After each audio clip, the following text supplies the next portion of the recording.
मैं हूं माही सिंह और आप देख रहे हैं नेक्स्ट 9 न्यूज। ओपी राजभर जैसे ही मंत्री पद मिला तो उनके अब सुर बदलते हुए नजर आ रहे हैं। अब वो लगातार बयानबाजी करते हुए भी नजर आ रहे हैं। आपको बता दें, उन्होंने खुद को गब्बर सिंह बता दिया है और अब उन्होंने बोला है कि अगर आप थाने में जाइए तो आपको गमछा लगाने, सफेद गमछा लगाने की जरूरत नहीं, आप पीला गमछा लगाकर जाइए और बोल दीजिए ओपी राजभर ने भेजा है। इस तरीके की बयानबाजी अब ओपी राजभर लगातार करते हुए नजर आ रहे हैं। अब ऐसे में देखना होगा कि जिस तरीके से उन्होंने योगी सरकार पर प्रेशर पॉलिटिक्स करके मंत्री पद हासिल किया है और वो जिस तरीके की बयानबाजी अब लगातार करते हुए नजर आ रहे हैं, अब योगी सरकार की क्या उनसे मुश्किलें बढ़ने वाली हैं? योगी सरकार को अब उनसे खतरा महसूस होने वाला है आने वाले समय में? इन सब सवालों के लिए हमारे सहयोगी दिनेश मौजूद हैं। हम इनसे बात करेंगे कि जिस तरीके से लगातार ओपी राजभर बयानबाजी करते नजर आ रहे हैं, क्या आने वाले समय में दिनेश इनकी जो बीजेपी पार्टी की मुश्किलें वो बढ़ा सकते हैं? देखिए, मंत्री पद मिलने के बाद भारतीय जनता पार्टी की मुश्किलें बढ़ाने का तो यहाँ पर सवाल ही नहीं खड़ा होता है। दूसरी तरफ बात कर रहे ओम प्रकाश राजभर बेतुका सा बयान देते नजर आ रहे हैं।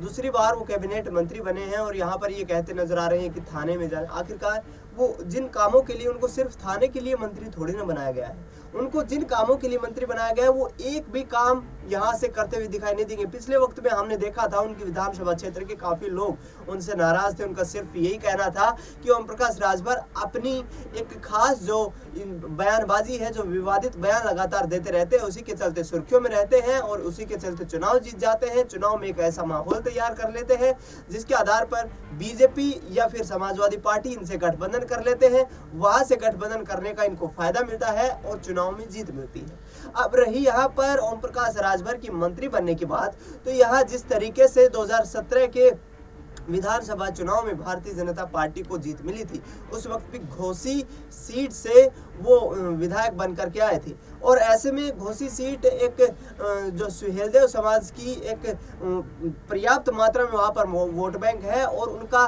सियासी वर्चस्व वहाँ पर काफ़ी अच्छा खासा है। इसी को फायदा उठाते हुए 2017 में मंत्री बन गए थे, 2022 में समाजवादी पार्टी के साथ चले गए थे, 24 आते आते उनको मंत्री पद मिल गया है, लेकिन अब 5 सीटों की मांग भी करते हुए दिखाई दे रहे हैं। साफ तौर पर यह कहना है कि उनको लोकसभा में 5 सीटों पर चुनावी मैदान में उतारने के लिए जो है जगह चाहिए, गठबंधन में जगह चाहिए, यानी कि चित भी अपना और पट भी अपना। लेकिन अब देखना ये होगा कि भारतीय जनता पार्टी जिसने 4% वोट बैंक को साधने की कोशिश की है, वो इस रणनीति पर कितना संतुष्ट हो पाएगी। जी बिल्कुल, जिस तरीके से 4% की वो वोटों की बात कर रहे हैं, ऐसे में वो 400 पार का जो नारा बीजेपी का है, ऐसे में क्या वो ओपी राजभर को उनको साथ लाना एक मजबूरी बन जाती है? क्योंकि ओपी राजभर पहले भी कह चुके हैं कि उनका जो पार्टी का वर्चस्व है वो हर पार्टी के लिए जरूरी है। तो कहीं ना कहीं वो उनको इस बात का घमंड है कि आने वाले समय में चाहे वो इंडिया गठबंधन हो, चाहे अखिलेश हो, चाहे एनडीए हो या चाहे बीजेपी हो, सबको उनकी जरूरत है, जिसकी वजह से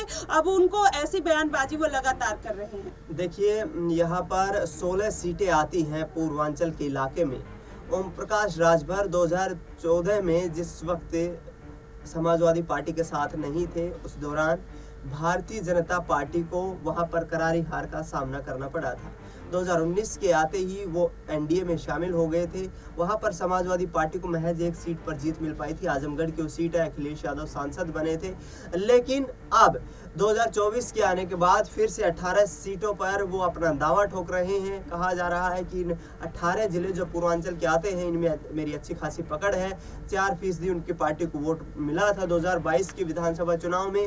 भाजपा यही चाहती है कि छोटे दलों को भी संतुष्ट रख के उनके पास ताकत है और उस ताकत का इस्तेमाल करके यहाँ पर जो अपना एक नारा है 400 पार करने का, उसमें कहीं ना कहीं वो उस मुकाबले तक, उस मुहिम तक पहुंच पाए, उस मुहाने तक पहुंच पाए, जिससे कि कहीं ना कहीं पार्टी तीसरी बार यहाँ पर केंद्र की सत्ता में काबिज होने का रास्ता तय कर पाए।